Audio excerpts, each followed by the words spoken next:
नमस्कार, मी जयश्री तुमचं माझ्या यूट्यूब चॅनलमध्ये खूप खूप स्वागत करते। आज आपण एकदम भट्टीसारखे खारे शेंगदाणे बनवणार आहोत। भट्टीसारखे खारे शेंगदाणे बनवण्याची खूपच सोपी पद्धत आज मी या व्हिडिओमध्ये तुम्हाला दाखवणार आहे। त्यामुळे व्हिडिओ स्किप न करता व्हिडिओ शेवटपर्यंत नक्की पहा। इथे मी थोडे शेंगदाणे घेतले आहेत। हे शेंगदाणे मी मोजून घेतले नाहीत, अंदाजेच घेतलेत आणि हे शेंगदाणे लालसर कलरचे आहेत, म्हणजे कोल्हापुरी शेंगदाणे आहेत। जर तुमच्याकडे हे लालसर शेंगदाणे नसतील तर नॉर्मल शेंगदाणे सुद्धा तुम्ही वापरू शकता।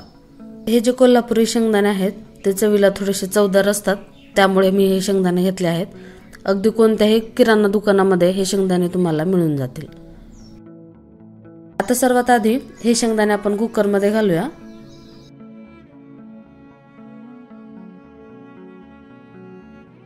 आता हे सर्व शेंगदाणे कुकरमध्ये आपण एकदा पाण्याने स्वच्छ धुवून घेणार आहोत, म्हणजे यावर जर काही थोडीशी धूळ असेल तर ती निघून जाईल। हाताने चोळून चोळून हे शेंगदाणे धुवून घ्यायचे। शेंगदाणे छान धुवून झाले आहेत। आता यातलं आपण पाणी काढून टाकूया।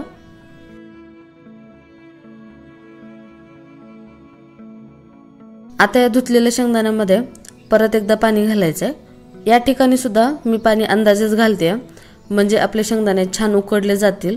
उकडते वेळी पाणी कमी पडता कामा नये या अंदाजाने पाणी वापरायचं आहे। आता मी याच्यामध्ये 2 मोठे चमचे मीठ घालते। हे मीठ पाण्यामध्ये छान मिक्स करून घेऊया। आता हे कुकर आपण झाकण न लावता गॅसवर ठेवणार आहोत, म्हणजे आपल्याला शेंगदाणे उकडलेत की नाहीत हे चेक करता येईल। तुम्ही पाहू शकता शेंगदाणे छान उकडले गेले आहेत। या कुकरच्या तुम्ही झाकण ठेवून शिट्ट्या सुद्धा काढू शकता, पण या ठिकाणी मी झाकण न ठेवता उकडून घेतले। आणि शेंगदाणे उकडलेत की नाही हे परफेक्ट कसं ओळखायचं, तर असं झाऱ्यावरती थोडेसे शेंगदाणे काढून घ्यायचे आणि अगदी 30 सेकंदामध्ये या शेंगदाण्यावर थोड्याशा रेषा पडल्या जातील। चला तर मग शेंगदाणे छान उकडले आहेत। आता यातलं आपण पाणी काढून घेऊया। इथे मी एक मोठी चाळणी घेतली, त्याखाली असं एक भांडं ठेवलं, म्हणजे आपण शेंगदाणे गाळून घ्यायचं।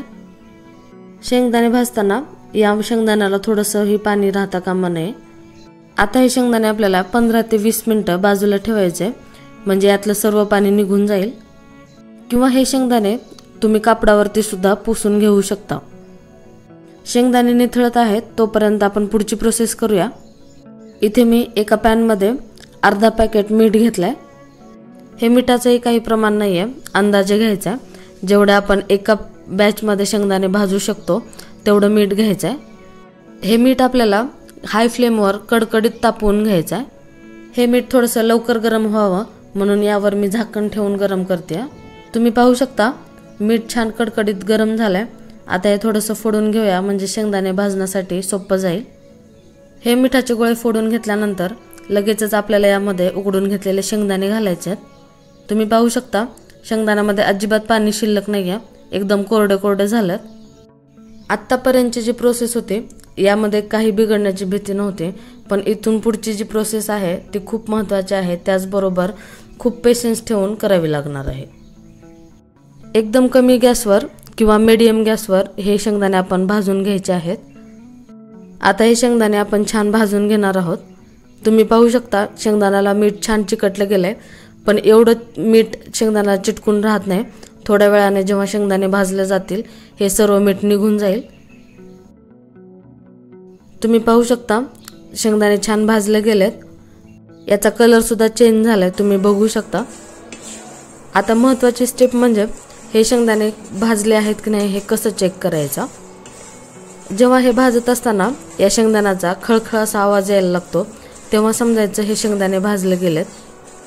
त्यानंतर दुसरी ट्रिक म्हणजे जेव्हा तुम्हाला वाटेल शेंगदाणे भाजले आहेत तेव्हा 3-4 शेंगदाणे बाजूला काढून ठेवायचे, ते छान थंड करून घ्यायचे आणि ते जर थोड्या वेळात लगेचच कडक झाले की समजायचं शेंगदाणे छान भाजले गेलेत।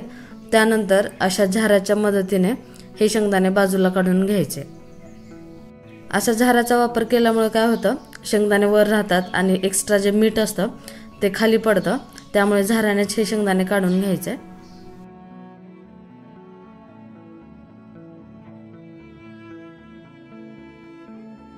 आता लगेचच मी दुसरी बॅच सुद्धा भाजून घेणार आहे। हे शेंगदाणे लहान मुलांना त्याचबरोबर मोठ्यांना सुद्धा खूप आवडतात. प्रवासामध्ये सुद्धा हे शेंगदाणे आपण खूप आवडीने खातो. त्याचबरोबर हे जे खारे शेंगदाणे आहेत यामध्ये खूप सारे विटॅमिन्सचे स्रोत आहेत. त्यामुळे हे खारे शेंगदाणे घरी तुम्ही नक्की ट्राय करून बघा. माझा आजचा व्हिडिओ तुम्हाला आवडला असेल तर व्हिडिओला लाईक करा आणि माझ्या चॅनलवर नवीन असाल तर तुम्ही सबस्क्राईब करायला अजिबात विसरू नका. तुम्हाला एक शेंगदाणा फोडून दाखवते म्हणजे तुम्हाला कळेल की हे शेंगदाणे किती कडक झाले आहेत ते. तुम्हाला याचा आवाज सुद्धा ऐकू येत असेल. त्याचबरोबर आता दुसरा शेंगदाणा सुद्धा तुम्हाला दाखवते म्हणजे तुम्हाला एक अंदाज येईल की शेंगदाणे कितपर्यंत भाजले गेलेत. अगदी सहज या शेंगदाण्यावरचं साल निघून जाते. तो शेंगदाणा मी तोडून सुद्धा दाखवते म्हणजे तुम्हाला कळेल की शेंगदाणे खरंच भाजले गेलेत का नाही ते. तर तुम्ही हे शेंगदाणे नक्की ट्राय करून बघा. चला तर मग भेटूया अशाच खमंग आणि टेस्टी रेसिपी बरोबर.